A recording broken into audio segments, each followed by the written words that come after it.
Hello everyone. Last lecture में हमने heating effect and power के बारे में पढ़ा था।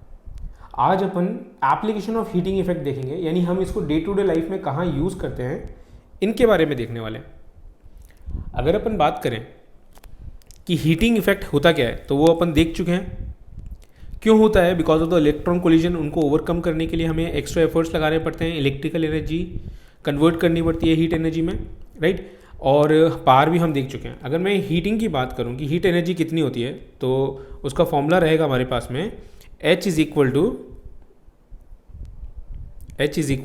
आई स्क्वायर आर टी, राइट। ये हमने देखा था। सेकेंड एक्सप्रेशन हमने देखा था, it is V square by R into T. And एक लास्ट एक्सप्रेशन हमने देखा था वी आई टी, राइट। ये हमने हीट का एक्सप्रेशन यहाँ पर देखा था।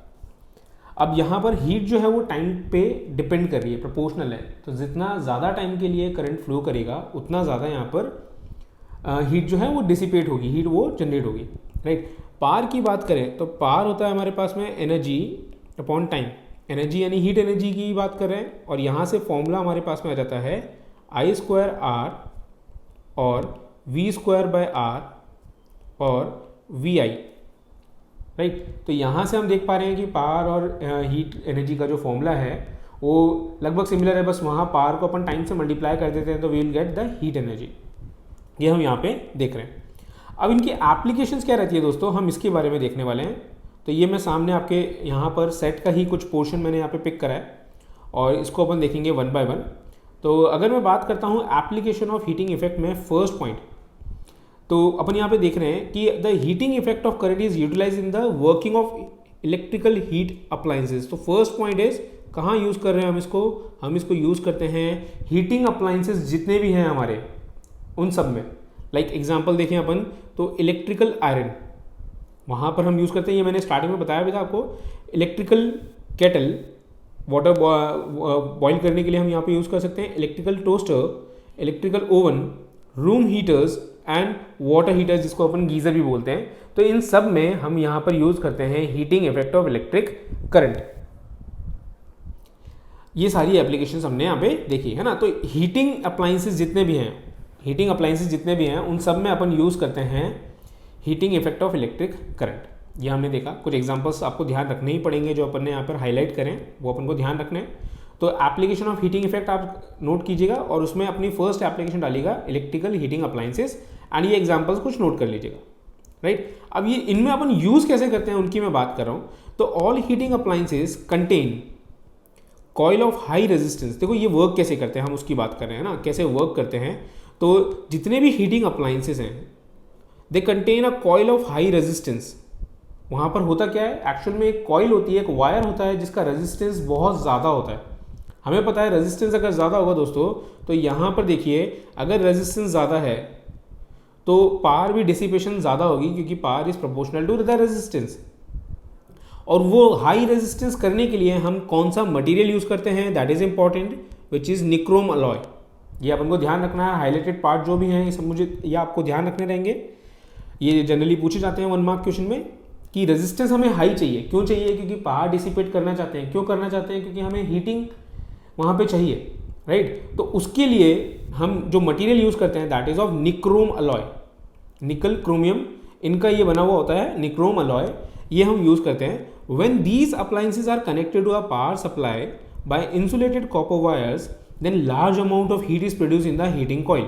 That is the purpose, right. हमें यही तो चाहिए कि हाई रेजिस्टेंस होगा तो हाई पावर डिसिपेट होगी, हाई हीट एनर्जी जनरेट होगी वहाँ पे, because they have high resistance. अब देखो नेक्स्ट लाइन बहुत इंपॉर्टेंट है। नेक्स्ट लाइन में यहाँ पे कह रहा है कि but negligible heat is produce in connecting wire of copper. Copper की जो कनेक्टिंग वायर है वहाँ पर नेग्लिजिबल हीट प्रोड्यूस हो रही है। तो जो ये निक्रोम की अलॉय की वायर है, इसके अंदर तो हाई हीट प्रोड्यूस होती है because of the high resistance. But copper का हमें पता है कि रेजिस्टेंस बहुत लो होता है, रेजिस्टिविटी लो होने की वजह से रेजिस्टेंस लो होता है, तो पावर भी जो है वो कम वहाँ पर डिसिपेट होती है, राइट। ये चीज़ें हम यहाँ पे देख रहे हैं। तो मैं इसको एक सर्किट डायग्राम से आपके सामने बताता हूँ। सपोज हमारे पास ये कंडक्टिंग वायर है, ये हमने किसी सोर्स से इसको कनेक्ट कर रखा है, और यहाँ पर हीटिंग एलिमेंट मैं प्लेस कर रहा हूँ। हीटिंग एलिमेंट जो है वो मेरा 1 वोल्ट है, 1 वोल्ट का हीटिंग एलिमेंट है। 1 वोल्ट का हीटिंग एलिमेंट इस रेड से मैंने हाईलाइट कर दिया, तो this is my heating element. ये अपना हीटिंग एलिमेंट हो गया, राइट। अब हीटिंग एलिमेंट हमने देखा है वो किसका बनाया है हमने, हम जनरली इसको निक्रोम का बनाते हैं। This is of nichrome alloy. तो इसका रेजिस्टेंस ज़्यादा है दोस्तों, और जो कॉपर वायर हमने ब्लैक में कंसीडर करी है उसका रेजिस्टेंस कम है। तो जितनी भी हीट डिसिपेट होगी उसका मेजर अमाउंट यहीं पर आएगा, यहाँ से हीट डिसिपेट हो रही है, right. This is the heat dissipation. क्यों डिसिपेट हो रही है, क्योंकि निक्रोम का रेजिस्टेंस ज़्यादा है as compare to the copper wire. तो ये हमने फर्स्ट पॉइंट देखा है। जो मैंने हाईलाइट करा है येलो एंड अदर कलर से, वो सारा बहुत इंपॉर्टेंट है, तो अपन को अच्छे से इसको देखना रहेगा यहाँ पे, ठीक है। सेकेंड पॉइंट पे मूव कर रहे हैं अपन। ये देखो, ये भी एक क्वेश्चन ही बन जाता है यहाँ पे। ये जो मैं बात कर रहा हूँ कि ये वाला पोर्शन जो है, ये पूरा 1 मार्क का एक क्वेश्चन है कि when these appliances are connected to a power supply by an insulated copper wire, then large amount of heat is produce in the heating coil. Heating coil में प्रोड्यूस हो रही है, बट कॉपर वायर में produce नहीं हो रही है। The reason is heating coil का जो रेजिस्टेंस है वो ज़्यादा होता है, क्योंकि वो निक्रोम वायर से बना हुआ होता है, और कॉपर वायर का रेजिस्टेंस कम होता है, क्योंकि कॉपर की रेजिस्टिविटी लो होती है, राइट। ये हम देख रहे हैं यहाँ पे। एंड द सेकेंड पॉइंट की अपन बात कर रहे हैं यहाँ पे। Second point, the heating effect of electric current is utilize in electric bulb. Now light energy के लिए भी हम इसको यूज करते हैं, है ना। Electric bulb is the second application, वो अपन देख रहे हैं यहाँ पे। Produce for light bulb. The tungsten metal is used for making filament of the electric bulb. देखो, जो बल्ब्स होते हैं हमने देखा है इनको, जो पहले अपन यूज़ करते थे दोस्तों, कुछ इस तरीका का यहाँ पर मैं ड्रॉ कर रहा हूँ, राइट। यहाँ से एक एलिमेंट आता था, इस तरह का एलिमेंट रहता था, और यहाँ पर जाके ये कनेक्ट हो जाता था। तो ये जो एलिमेंट है, इतना सा पोर्शन जो है, ये किसका बना हुआ होता था? ये बना हुआ होता है टंगस्टन मेटल का। It is made up of tungsten metal, right. It is made up of tungsten metal. अब क्यों बना हुआ होता है, आगे देखते हैं अपन। The tungsten metal is use for making filament of the electric bulb because of high melting point. क्यों बना हुआ है दोस्तों ये? It is of its high melting point. इसका मेल्टिंग पॉइंट इतना है 3380 डिग्री सेल्सियस, यानी इतना टेम्परेचर आप लेके जाओगे तब जाके ये मेल्ट होगा, अदरवाइज सॉलिड में ही रहेगा, है ना। तो हम जब इसको हीट करते हैं, तो हीट करने पे हीट एनर्जी तो निकलती ही है, करंट पास करने पे हीट एनर्जी तो निकलती है, साथ में जैसे जैसे टेम्परेचर बढ़ता जाता है लाइट एनर्जी भी इंक्रीज होना, लाइट एनर्जी भी इमिट होना स्टार्ट हो जाती है। तो अगर अपन टंगस्टन मेटल को हीट करते हैं 2500 डिग्री सेल्सियस तक, अगर हम इसको हीट करते हैं 25 डिग्री सेल्सियस तक, एक सेकेंड, अगर हम इसको हीट करते हैं 25 डिग्री सेल्सियस तक, तो फिर ये यहां पर, एक सेकेंड रुकिएगा, राइट, तो फिर ये ग्लो करना स्टार्ट कर देता है, वहां पे लाइट एनर्जी थ्रो करना स्टार्ट कर देता है, राइट। तो हमें हीट कहां तक करना है? 25 डिग्री सेल्सियस तक हीट करना है, सच दैट वो मेटल लाइट इमिट करे, बट टेम्परेचर मेल्टिंग पॉइंट भी हाई होना चाहिए। तो इसके लिए हम इसको यूज करते हैं टंगस्टन मेटल को। तो बल्ब में कौन सा मेटल यूज, ये फिगर्स जो हैं ये साइड में ड्रॉ करते रहना फॉर अ रेफरेंस। तो बल्ब में हम कौन सा मटेरियल यूज करते हैं? बल्ब में हम यूज करते हैं टंगस्टन। क्यों यूज करते हैं? Because of its high melting point. कितना है? 3380 डिग्री सेल्सियस। हमें लाइट प्रोड्यूस करने के लिए कितना टेम्परेचर रिक्वायर्ड है? हमें लाइट प्रोड्यूस करने के लिए जो टेम्परेचर रिक्वायर्ड है, it is 2500 degree Celsius, which is much less than it's melting point, right. ये हमने देखा। अब स्टिल हाई टेम्परेचर पे जो मेटल्स होते हैं ना, वो रिएक्ट कर जाते हैं गैसेस से, है ना, रिएक्ट करके डिग्रेड हो जाते हैं, खराब हो जाते हैं। तो हम उससे बचाने के लिए हम क्या करते हैं? बल्ब के अंदर देखो, यहाँ से मैं लाइन रीड कर रहा हूँ। The electric bulb is filled with a chemically inactive gas like argon and nitrogen. तो कौन सी हम गैस यहाँ पे फिल कर रहे हैं? वो केमिकली इनएक्टिव है। आर्गन जो है वो रिएक्ट नहीं करती है, नाइट्रोजन भी रिएक्ट नहीं करती है इतनी ईजिली। तो हम इन गैसेस को उन बल्ब्स के अंदर, यहाँ पर इन बल्ब्स के अंदर फिल कर देते हैं। जैसे ही इन बल्ब्स के अंदर फिल कर देते हैं, तो जो रिएक्शन होती है वो पॉसिबल नहीं हो पाती है गैसेस की with the metal high temperature पे भी। तो जो मटेरियल है हमारा वो सेफ रहता है। The gas do not react with the hot tungsten filament, hence prolong the life of the filament of the bulb। तो पर्पस क्या है यहाँ पे? नाइट्रोजन और आर्गन को इंसर्ट करने का टंगस्टन फिलामेंट को हम उसकी लाइफ बढ़ा देते हैं, रिएक्शन कम होगी तो लाइफ बढ़ जाएगी, तो ज़्यादा टाइम के लिए हमारा जो बल्ब है वो हमारे लिए वर्किंग स्टेट में रहेगा, राइट। ये हमने देखा। It should be noted that most of the electrical power consumed by the filament of electric bulb appear as heat. देखो हमें यहाँ पे लाइट चाहिए इलेक्ट्रिक बल्ब से, हीट थोड़ी चाहिए, हीट तो हम हीटर से ले लेंगे। तो but most of the energy जो ये कंज्यूम करता है ना इलेक्ट्रिकल पावर में, वो अपीयर होती है एज अ हीट, जिसकी वजह से लॉसेस बहुत ज़्यादा होते हैं और कुछ फ्रैक्शन ही हम लाइट में कन्वर्ट कर पाते हैं। तो लॉसेस, हमें पर्पस है हमारा लाइट बल्ब का to emit the heat, but वो क्या कर रहा है टू इमिट द लाइट, और वो इमिट कर रहा है हीट ज़्यादा। तो हमारे लिए जो मेन पर्पस है वो फुलफिल तो हो रहा है, बट इतने अच्छी तरीके से फुलफिल नहीं हो पा रहा। तो इसलिए ही तो हमने जो बल्ब्स होते थे इस तरीके के, उनको रिप्लेस कर दिया अब CFL से एंड देन LED से। तो आजकल LED जो हैं वो काफ़ी ज़्यादा इफेक्टिव होती हैं, हीट एनर्जी कम इमिट करती हैं, लाइट एनर्जी ज़्यादा देती हैं, राइट। तो इसलिए हम बोलते हैं कि जितने भी लाइट बल्ब्स हैं उनको रिप्लेस करो LED से, ताकि वहाँ पर अच्छे से लाइट जो है वो इमिट हो, पावर लॉसेस कम हो। ये हमारी सेकेंड एप्लीकेशन। दोस्तों थर्ड एप्लीकेशन पे आ रहे हैं, जो कि हमारे जो घर है उनको काफ़ी सेफ रखती है, यानी ये सेफ्टी डिवाइस के अंडर आ जाता है। तो third application is safety device, right. तो यहाँ पर मैं बात कर रहा हूँ heating effect of electric current is utilised in electric fuse. तो यहाँ पर ये हमारा सेकेंड एप्लीकेशन है electric fuse for protecting household wiring and electrical appliances.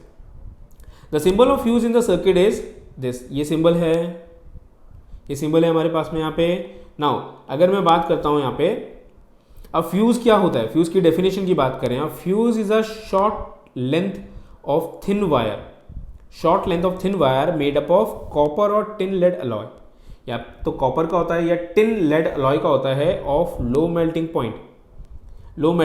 A thin fuse wire have high resistance. अब हाई रेजिस्टेंस कैसे है, copper का है या टिन लेड का है? तो हाई रेजिस्टेंस इसलिए है क्योंकि हमें पता है दोस्तों कि जो रेजिस्टेंस होता है ना, मैं नीचे लिख रहा हूँ यहाँ पे, resistance is equal to ρL/A।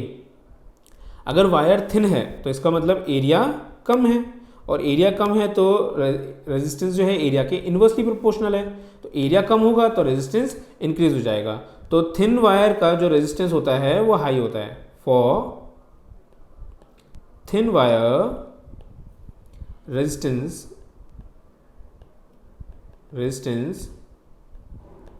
Is high, right. ये हमने देखा कि थिन वायर के लिए रेजिस्टेंस हाई होता है। तो फ्यूज वायर का रेजिस्टेंस कैसा होता है, फ्यूज वायर का रेजिस्टेंस भी यहाँ पर हाई होता है, ये हमने देखा। तो फ्यूज होता क्या है, a short thin wire made up of copper और tin alloy which have high resistance than the rest of the electrical wire in the copper. तो देखो बाकी की जो वायर है वो भी कॉपर की, ये भी कॉपर का हो सकता है, या फिर एक लेड टिन अलॉय हो सकता है। इसका रेजिस्टेंस बाकी की वायर से ज़्यादा होता है, ठीक है। क्यों ज़्यादा होता है इसको देखते हैं अपन। ये ज़्यादा अपन इसलिए रखते हैं दोस्तों ताकि कभी भी करंट ज़्यादा फ्लो करे तो ये मेल्ट डाउन हो जाए। कैसे समझते हैं अपन। Than the rest of the electrical wire in the house, so when the current in the household electrical circuit rises too much due to some reason, then the fuse wire get heated too much. देखो इधर, when current in a household electrical circuit rises too much, किसी भी reason से current जो है वो ज़्यादा हो गया तो फ्यूज़ वायर जो है वो हीट अप हो जाएगा। क्यों हीट अप हो जाएगा, क्योंकि रेजिस्टेंस इसका ज़्यादा है, रेजिस्टेंस ज़्यादा तो हीट डिसिपेशन भी ज़्यादा, और जैसे ही ज़्यादा होगा तो ये मेल्ट कर जाएगा क्योंकि इसका मेल्टिंग पॉइंट कंपैरेटिवली कम होता है। तो मेल्टिंग पॉइंट कम है, ये मेल्ट डाउन हो गया, और यहाँ पर मेल्ट डाउन होते ही इसने सर्किट को ब्रेक कर दिया। सर्किट ब्रेक कर दिया तो जितने भी अप्लाइंसेस अपने वहाँ पर हैं वो सारे सेफ हो जाएंगे। जैसे सपोज ये एक वायर है, यहाँ पे मैंने एक सर्किट कनेक्ट कर रखा है, यहाँ पर एक और अप्लाइंसेस लगा रखा है, दिस इज अनदर अप्लाइंस जिसको मैं रेजिस्टेंस के सिंबल से बता रहा हूँ, और मैंने यहाँ पर फ्यूज़ कनेक्ट कर रखा है, ये मैंने फ्यूज़ कनेक्ट कर रखा है, राइट। ये अपन ने फ्यूज़ कनेक्ट कर दिया। अब जब यहाँ पे फ्यूज़ कनेक्ट कराया हमने तो दोस्तों होगा क्या कि सपोज करंट जो है वो सडनली एकदम हाई हो गया, तो ये अप्लाइंसेस जो हैं हमारे फर्स्ट सेकंड थर्ड, ये डैमेज नहीं होंगे। कौन डैमेज हो जाएगा, हमारा फ्यूज जो है वो मेल्ट डाउन हो जाएगा, इट विल मेल्ट डाउन। क्यों मेल्ट हो रहा है दोस्तों, because of its high resistance. High resistance है तो उसकी वजह से इसका हीट डिसिपेशन भी ज़्यादा है। हीट डिसिपेशन ज़्यादा है तो हमें पता है that H is equal to I square RT। तो हीट ज़्यादा डिसिपेट करेगा तो फिर ये मेल्ट डाउन हो जाएगा। मेल्ट होते ही सर्किट ब्रेक हो जाएगा, और सर्किट ब्रेक हो जाएगा तो बाकी के अप्लायंसेस हमारे सेव हो जाएंगे। तो इसको अपन बोलते हैं it is a safety device, है ना, it is a safety device. तो fuse is a safety device, यहाँ पे मैं नोट कर रहा हूँ उसको, it is a safety device. ये अपने सेट के ही हैं चारों पॉइंट, मैंने यहाँ पे बस इसको जस्ट कॉपी पेस्ट करा है, राइट, ये हमने देखा। तो this prevent the damage of various electrical appliances in the house due to excessive current flowing through them. ये जो 4 पॉइंट अपन यहाँ पे डिस्कस कर रहे हैं, जिसमें से 3 अपन देख चुके हैं, 4th वन देखने वाले हैं, ये चारों जो हैं थ्योरेटिकल क्वेश्चंस में बहुत ज़्यादा पूछे जाते हैं, राइट। तो 4th वाला, अच्छा यहाँ पे रेटिंग देखो, जो ज़्यादा इतनी इंपॉर्टेंट नहीं है, बट फिर भी अपन देख रहे हैं कि जो मार्केट में फ्यूज़ वायर मिलते हैं हमारे को, बहुत छोटे से होते हैं, राइट। ये कितनी रेटिंग के मिलते हैं? 1 ampere, 2 ampere, 3 ampere, 5, 10 etcetera. 1 ampere rating का मतलब क्या है? 1 एम्पियर रेटिंग का मतलब है कि अगर करंट 1 एम्पियर से ज़्यादा फ्लो करेगा तो फ्यूज़ वायर मेल्ट हो जाएगा। 2 एम्पियर रेटिंग का मतलब है कि करंट अगर 2 एम्पियर से ज़्यादा फ्लो करेगा तो फिर जो फ्यूज़ वायर है वो मेल्ट हो जाएगा, राइट। तो इस तरीके से अपन इस पर्टिकुलर रेटिंग का फ्यूज़ वायर लेकर आते हैं और उसको अपन यहाँ पर यूज़ कर लेते हैं, और इस तरह से हम फ्यूज़ वायर को यूज़ करते हैं as a safety device, right. ये हमने यहाँ पर देखा है, ठीक है। इन जो हाईलाइट मैं कर रहा हूँ, ये सारी चीज़ें आपके रजिस्टर में, आपके नोट्स में हाईलाइट होनी चाहिए, और हाईलाइटेड पार्ट जो है वो अपन को लिखना भी है। लास्ट वाला पॉइंट देखो, इसमें electrical wire are made up of copper and aluminium. Electrical wire जो है वो कॉपर और एल्यूमिनियम की बनती है, मैंने स्टार्टिंग में भी बताया था, because of their low resistance. क्यों? क्योंकि रेजिस्टेंस लो है इसलिए लॉसेस कम होंगे, और which due to which there is a minimum loss of electrical energy during its transmission. तो सिंपल सा पॉइंट है, अपन पहले बहुत बार डिस्कस कर चुके हैं कि जो वायर्स होती हैं हाउस होल्ड्स में कहीं पे भी ट्रांसमिशन के लिए, वो अपन कॉपर या फिर एल्यूमिनियम की यूज़ करते हैं। घर में हम कॉपर यूज़ करते हैं, और बाहर जो ट्रांसमिशन लाइंस हैं वो एल्यूमिनियम की यूज़ करते हैं। कॉपर थोड़ा कॉस्टली होता है ना, पर यहाँ पर अपन इन दोनों मटेरियल्स को यूज़ क्यों कर रहे हैं? क्योंकि इनका रेजिस्टेंस कम होता है, लॉसेस जो हैं वो मिनिमम होते हैं। लॉसेस मिनिमम होंगे तो फिर तभी अपन एक प्रोमिनेंट वे में एनर्जी एक पॉइंट से दूसरे पॉइंट पे ट्रांसफर कर पाएंगे। तो दोस्तों ये टोटल हमने 4 पॉइंट यहाँ पर कंसिडर करे हैं, जो कि एप्लीकेशन है। इनमें हमने देखा कि इन 3 पॉइंट्स में फर्स्ट वाले पॉइंट में हमें हीटिंग इफेक्ट ज़्यादा चाहिए, सेकंड वाले पॉइंट में हम हीट इफेक्ट मिनिमाइज करना चाहते हैं, राइट। थर्ड वाले पॉइंट में भी हम ऐसा डिवाइस यूज़ कर रहे हैं जो कि मेल्ट डाउन हो जाए बिकॉज ऑफ हीटिंग इफेक्ट, और हमारे पूरे सर्किट को सेव कर ले, एंड फोर्थ में हम हीटिंग इफेक्ट मिनिमाइज कर रहे हैं, राइट। तो ये हमने देखा। अब अपन कुछ न्यूमेरिकल्स की बात कर लेते हैं यहाँ पे, जो मैं फर्स्ट एग्जाम्पल यहाँ पे ले रहा हूँ। इनमें बहुत ईजी सा एग्जाम्पल है कि a torch bulb of 3 volt and a current of 0.2 ampere is flowing through it. यानी एक टॉर्च बल्ब है जिसका वोल्टेज हम यहाँ पे दे रहे हैं 3 वोल्ट का, और उसमें करंट कितना पास कर रहा है? 0.2 ampere. If the bulb is switched on for 5 minute, calculate the energy release by the bulb. तो कितनी एनर्जी वो रिलीज करेगा वो हमें निकालनी है। तो मैं ऐसा लिख सकता हूँ that H is equal to I square R T. एक फॉर्मूला ये होता है, बाकी भी फॉर्मूला मैं लिख रहा हूँ which is V square by R T, और एक थर्ड होता है अपने पास वी आई टी। 3 फॉर्मूलाज होते हैं, राइट। इनमें से आप आइडेंटिफाई कर पा रहे हो कि हमें हीट निकालना है, और वोल्टेज पता है, करंट पता है, टाइम पता है। तो हम कौन सा फॉर्मूला यहाँ पे यूज़ करेंगे? हम फॉर्मूला यहाँ पे यूज़ करेंगे वी आई टी का। तो H is equal to V हमारे पास है 3, करंट हमारे पास है 0.2 एंड 5 मिनट्स। तो time should be in seconds, जो टाइम होना चाहिए it should be in seconds here, है ना। तो सेकेंड्स में हमें यहाँ पे रखना है, और वो हो जाएगा 5 इंटू 60। तो इनको अगर अपन सॉल्व करते हैं तो इट इज़ 0.6 इंटू ये हो जाएगा हमारे पास में 300, और फाइनली अगर अपन देखते हैं तो इट विल बी 18, यहाँ से हमारे पास में आ रहा है 180 वॉट। अच्छा, एनर्जी निकाली ना हमने, तो एनर्जी में वॉट यहाँ पर नहीं आएगा, सॉरी, यहाँ पर आ जाएगा हमारे पास में 180 जूल। एनर्जी की ऐसा यूनिट क्या होती है? जूल। ये सारे पॉइंट्स नोट करते जाओ तभी ध्यान रहेगा। ऐसा unit of energy is joule. मैं यहाँ पे वापस लिख देता हूँ, ऐसा unit of energy is joule, right. ये हमने यहाँ पर नोट कर लिया। चलें दो आगे। ये एग्जाम्पल 1 देखा हमने। सिमिलरली एग्जाम्पल 2 पर आ रहे हैं। एग्जाम्पल 2 में 2 coil of resistance 4 ohm and 8 ओम, ये हमारे को यहाँ पे दे रखा है in series. Across a battery of 12 volt. तो दो रेजिस्टेंसेस हैं, एक है 4 एक है 8, और यहाँ पर EMF जो हमने कनेक्ट करा है ये 12 वोल्ट का है। Find the electrical energy consumed in 1 minute. Again energy निकालनी है, दोनों सीरीज़ में हैं। जब भी दोनों सीरीज़ में होते हैं दोस्तों तो वहाँ पर अपन कैसे सॉल्व करते हैं, अगर हम बात करें तो इक्वलेंट रेजिस्टेंस हो जाएगा हमारे पास में R1 plus R2। R1 is 4, R2 is 8, तो यहाँ से इक्वलेंट रेजिस्टेंस आ रहा है मेरे पास में 12 ओम। अब मुझे वोल्टेज दे रखा है और R इक्वलेंट मैंने देख लिया और टाइम भी मुझे पता है, तो मैं हीट निकाल सकता हूँ। It is V²/R into T. Voltage पता है ना और रेजिस्टेंस पता है, तो अपन इस फॉर्मूला को यूज़ करेंगे। अब voltage is 12² and the time is 1 minute. और उसको सेकेंड्स में रखना है टाइम को यहाँ पे, जब भी अपन हीट एनर्जी कैलकुलेट करना चाहते हैं इन टर्म्स ऑफ जूल। तो दोस्तों यहाँ से मेरे पास आ रहा है 12 इंटू 60, तो ये हो जाएगा हमारे पास में 720 जूल। 720 जूल, तो 720 जूल यहाँ पर हमारे पास हीट एनर्जी आ रही है इन 1 मिनट। राइट, इजी एग्जांपल से सीधा फॉर्मूला पुट करना है एंड देन वैल्यू सब्स्टिट्यूट करनी है, बट वैल्यू जो है वो टाइम की वो सेकंड्स में हमें यहाँ पर रखनी रहेगी, है ना। ये हमने देखा। अब यहाँ पर बात करते हैं कि 4 resistors are connected to 100 volt source. ये अपने सेट का ही एग्जाम्पल है। अब अगर मैं यहाँ पे बात करता हूँ सेट के एग्जाम्पल की, तो इसका फिगर जो है वो मिसिंग है। 4 resistors are connected to a 10 volt source. इसको अपन चेंज कर देते हैं, प्रोबेबली मैं इस तरह का फिगर यहाँ पे ड्रॉ कर लेता हूँ कि सपोज ये इस तरीके से है कि हमने सोर्स जो कनेक्ट करा है वो 100 वोल्ट का है और यहाँ पे 2 रेजिस्टेंसेस हैं। It is of 5 ohm, it is of 20 ohm. यहाँ पर एक और रेजिस्टेंस है 5 ओम और यहाँ पर एक और हमने कंसीडर करा विच इज़ ऑफ 10 ओम। दोस्तों 5 और 20 ओम जो है, 5 और 20 यानी मैं इन दोनों की बात कर रहा हूँ, दे आर इन सीरीज। फिर जो भी सीरीज में आएगा मतलब 5 के साथ और 10 के साथ में, they are in parallel. Right, तो ये फिगर है मैंने यहाँ पे लिया है।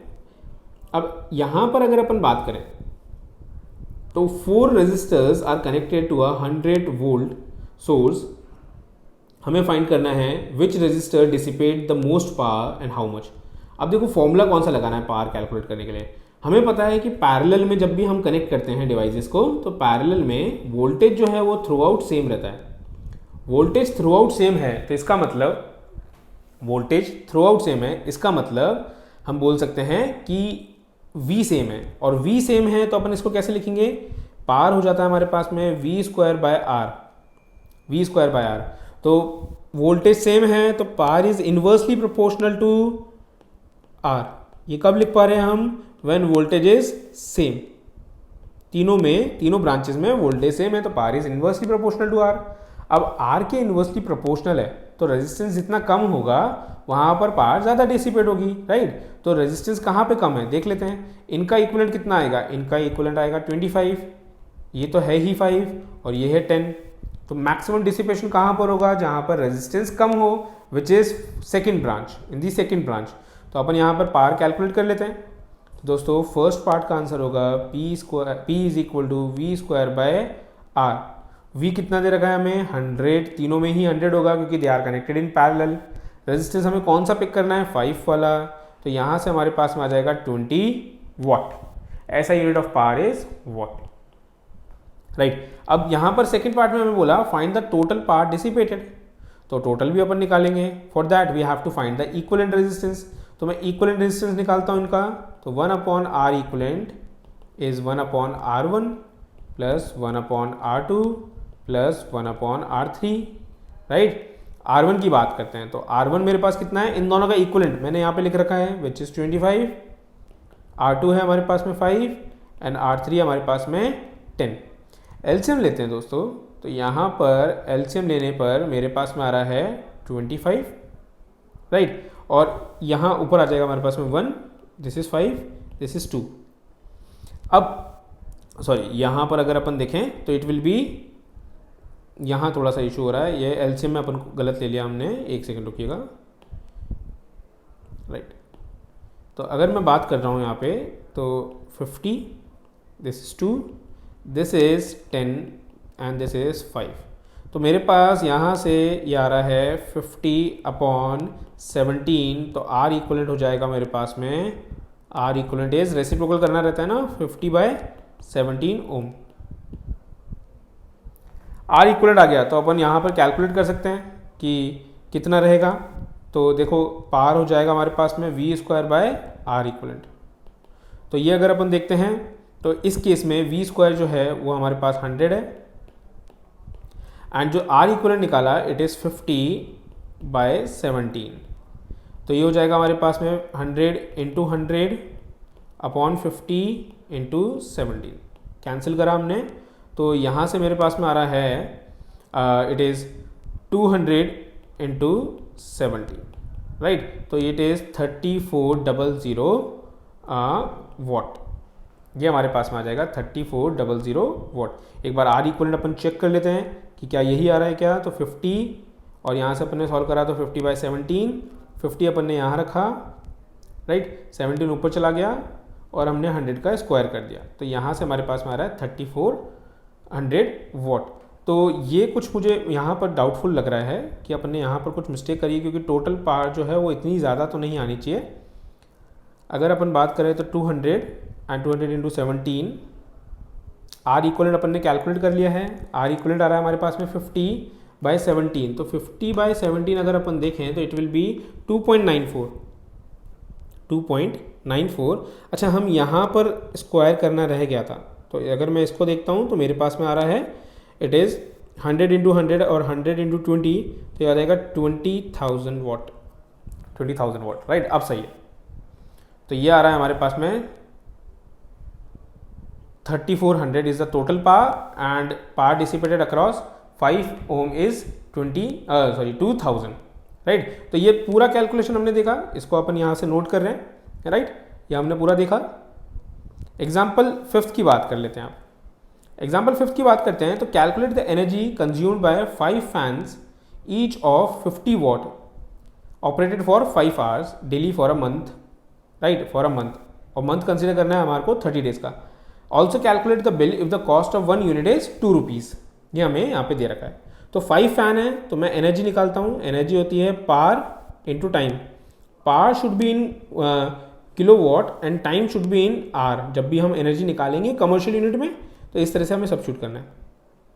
तो एक फ़ैन की बात करते हैं अपन। सिंगल फ़ैन की अगर मैं बात करता हूँ तो सिंगल फ़ैन के लिए कितनी एनर्जी कंज्यूम्ड हो रही है। E1 हो जाएगा हमारे पास में, पावर इज़ 50, इसको अपन ने कन्वर्ट करा किलोवाट में, एंड द टाइम हम यहाँ पे रन कर रहे हैं 5 आवर्स के लिए, राइट। तो ये हो जाएगा हमारे पास में 0.05 × 5 which is 0.25 kilowatt hour, 0.25 kilowatt hour. ये एक फ़ैन का है। तो 5 फैन का कितना होगा, 5 फैन का multiplied by 5।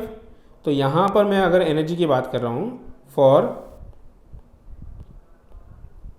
Energy for 5 fan, तो वो हो जाएगा मेरे पास में 5 × 0.25 विच इज़ 1.25 किलोवाट आवर।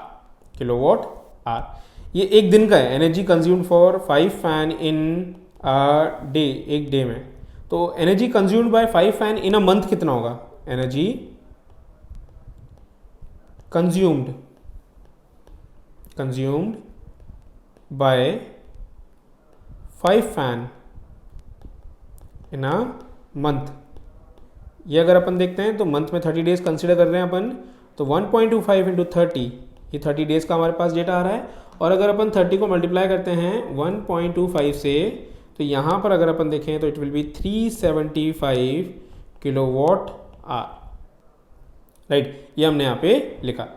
अब टोटल एनर्जी इतनी कंज्यूम हो रही है, और टोटल एनर्जी इतनी कंज्यूम हो रही है तो इसका कॉस्ट की अगर अपन बात करते हैं तो कॉस्ट कितनी आ जाएगी यहाँ पे, तो वो अगर अपन देखेंगे तो इट विल बी 375 × 2, तो कॉस्ट ऑफ इलेक्ट्रिसिटी,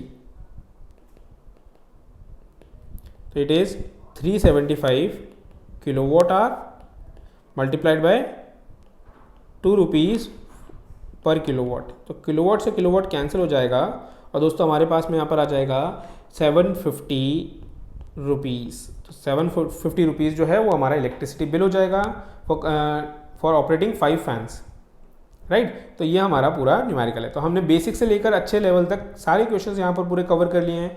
आप सबको ये सारे सॉल्व एग्जाम्पल ट्राई करने हैं और एग्जाम्पल ट्राई करके देन हम यहाँ पर आगे जूम में भी इनको डिस्कस कर लेंगे एक बार। और अब नेक्स्ट लेक्चर से स्टार्ट करेंगे अपन मैग्नेटिक इफेक्ट। तो ये चैप्टर जो है यहीं पर अपना फिनिश होता है। अब अपन मैग्नेटिक इफेक्ट की तरफ स्विच कर जाएंगे।